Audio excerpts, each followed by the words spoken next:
Today I'm going to show you how to make my favorite mason jar Mediterranean bowl. I start with the wet ingredients on the bottom, so spoon or two of hummus, and then a spoon or two of tzatziki sauce. I love the Falafel King brand because they use olive oil and really good ingredients.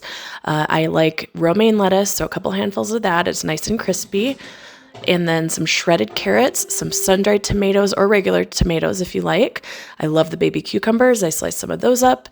I make some chicken at the beginning of the week and put some chicken in there. And of course, Kalamata olives. They're so good.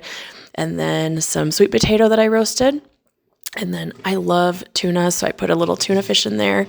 And then some feta. Of course, you can't skip the feta in a Mediterranean bowl. It is so good. Okay, so I'm going to push it down a little bit so that I can fit my divider cup in there. I have the divider cup so I can put some crispy stuff in. I found these crispy beets in my salad section at the grocery store. They're so good, but you got to keep them separate so they don't get soggy. I add a stainless steel lid to the top, and there's my bowl.